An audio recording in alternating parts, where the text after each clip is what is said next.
Mentorship is something we receive, it's something we can give. And mentorship is something we all need in life. This Melanie Minute shares some thoughts about the enduring value of having a mentor and offering ourselves as mentors to others. But first, a brief message about connecting possibilities.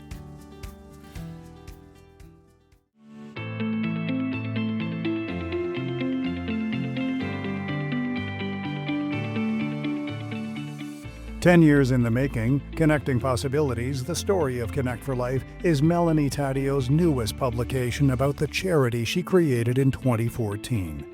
I'm Melanie Taddeo, the founder of Connect for Life. Connecting Possibilities is a story of growth, leadership, and accessibility. It is the story of Connect for Life. Available in paperback and EPUB versions globally through all major online retailers.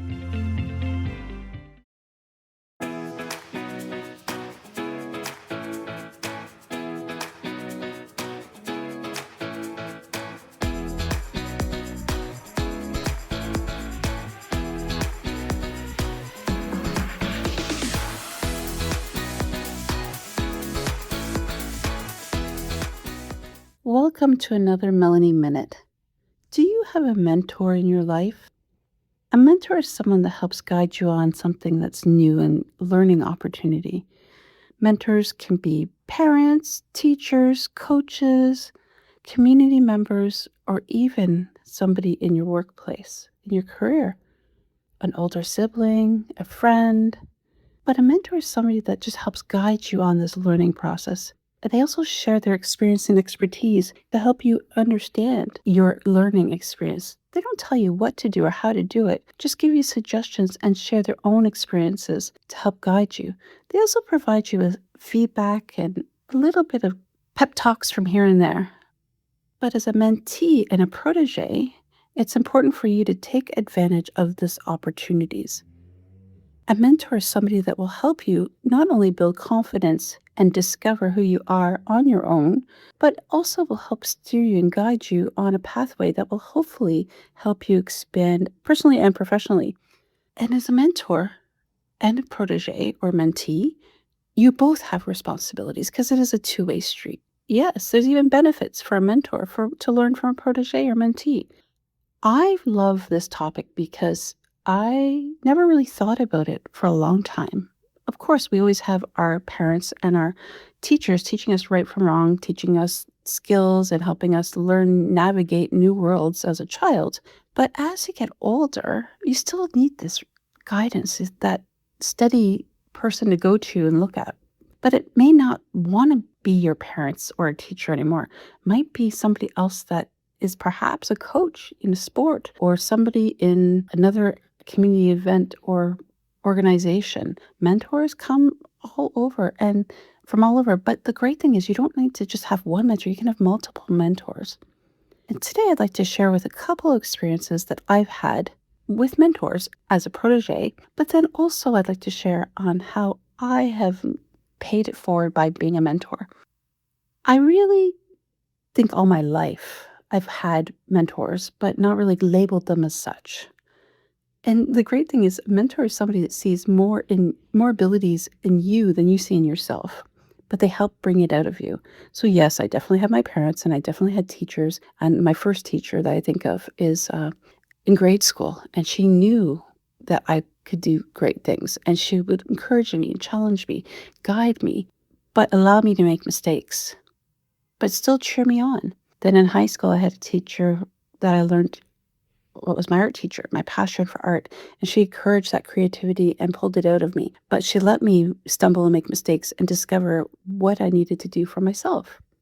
In the workplace, for many years, I just did the job to the best of my abilities and that was it. But it wasn't until I actually started my career as an educator that I started to see a mentor from other educators, other people that had been in the field longer than I had, that really took an ownership of helping me, guide me through the process.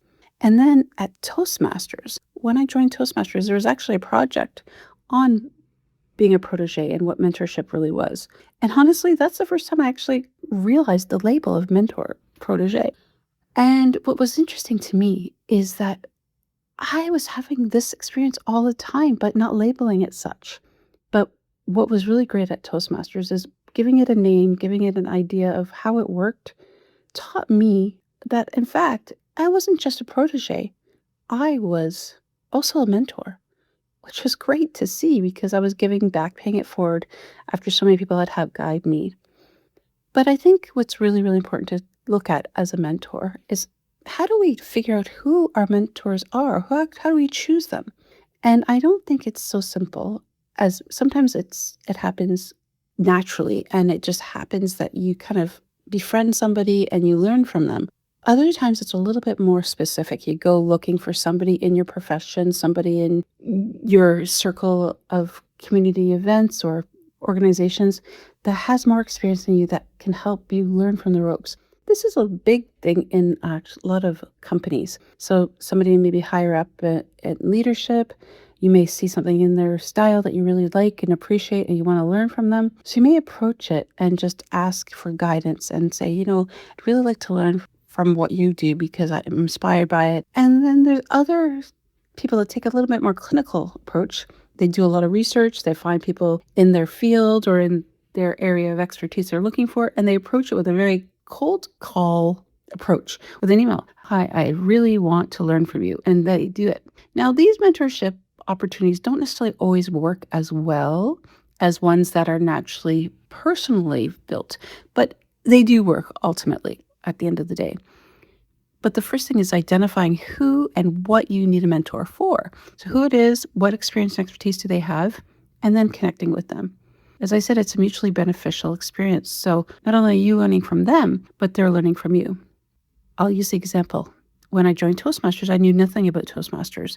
So my mentor showed me the ropes, the roles of the meeting, how to create and write a speech, how to deliver it, and adding all the elements to being a good public speaker.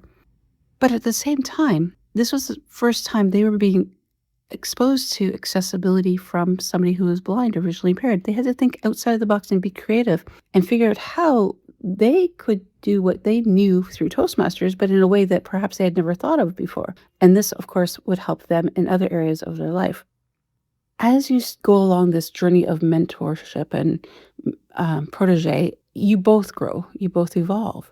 And then your relationship with your mentor may evolve, may become mentor to mentor, mentee to mentee. You start to learn from one another. And then it comes to a point where you no longer need that mentor.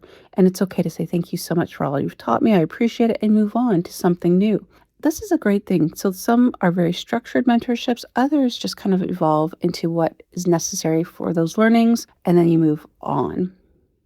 So how do you know once you have received everything you've gotten out of the mentorship protege experience for that? Well, it's when you build that confidence. You feel confident and you've gotten everything you were looking to get from that experience. And then it's time for you not only to move on to another mentor for a different area, but also time for you to pay it forward. So at Toastmasters, after I learned everything I could about public speaking and communication, I also started to evolve from learning from my mentor about leadership. But I went to other mentors in that area to teach me more, that had more experience and expertise in that area. Then I had the best of all the worlds from Toastmasters. Then I knew it was my time to give back. So I found somebody looking for a mentor, and I did just that, whether it was having conversations about how to write and create a speech, how to add some vocal variety or gestures, or how to get over stage fright. Similarly, with the leadership component of Toastmasters, I was able to help build confidence and help others become leaders. And that was a really great sense of feeling. But then I looked at my life and I realized, my goodness, I'm doing this all the time at Connect for Life. As the CEO and as a supervisor for placement students, I'm a mentor to them on a regular basis. I'm a mentor to my volunteers, to our clients, without even knowing it. Because I'm teaching them something new, I'm showing them different ways that we do things, and they're learning from me. But I always learn from them as well. Their different perspectives, their zest for life, all of these things teach me. So again, it's a mutually beneficial experience. Who are the mentors in your life? Do you have a mentor? It's amazing to me that many people don't have mentors, or they don't realize they have mentors. They don't also become a mentor. So I encourage you to take some time, discover what areas or learning are you going through in your life? Would a mentor help benefit for you? Would it help somebody guide you through this to give you feedback and evaluate how you're doing? And if maybe you're not looking for a mentor, maybe somebody else is that you could be that mentor. So inquire and look around who's looking for a mentor and pay it forward. Mentorship is something that is invaluable, and it's something that is the gift that keeps on giving. It never ends. So I encourage you to embrace it and take advantage of the opportunity when you can. Until next time.